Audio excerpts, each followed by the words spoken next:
Hi, I'm Peter Kalmstrom of kalmstrom.com Business Solutions. In this demonstration, I will talk about adding a due date to the previous recurring tasks solution that I've been building using Excel and Excel script using the Automate tab here, and also a Power Apps application.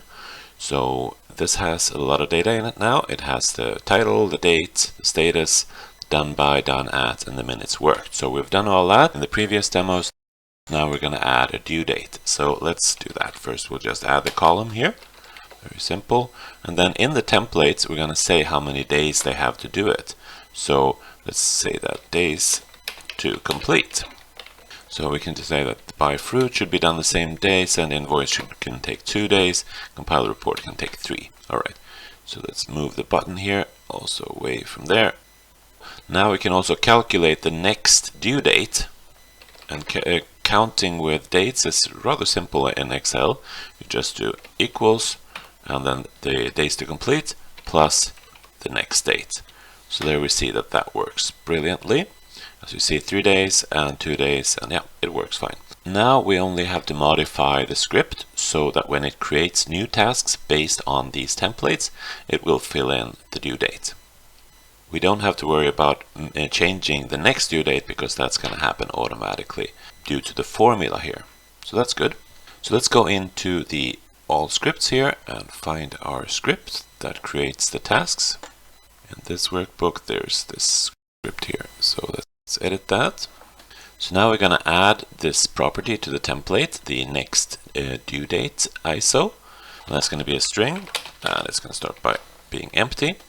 And then when we're reading this from the row here, we're going to do almost exactly the same thing here that we're reading from the second column there, or the third, actually the 2 column, which is 0 base. So this one, we're going to do the same with the number 4. So 0, 1, 2, 3, and then the next one is number 4 over there. So let's just copy the whole row here and do the same thing, but this is going to be the next due date ISO there, and it's going to be column 4.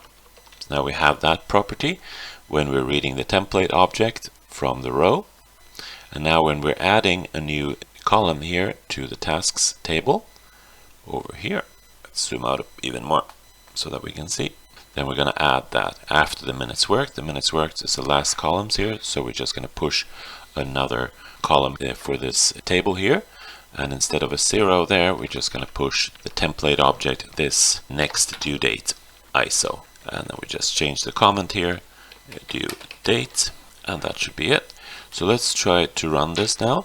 And first of all, we need to change the next date for these templates. So today is the 8th of July. So I'm just going to write that to all of these and just copy it down there. And as you see, these get updated automatically, so that's good. And now in the tasks, we should, if we run this script now, we should get some new tasks with a filled in due date. So let's do that. Yep, and there it goes. As intended, there are the due dates. So that works as intended, so now we just need to save this and also make sure that these due dates show up in the Power Apps Canvas app. So I'm just going to add another label in here.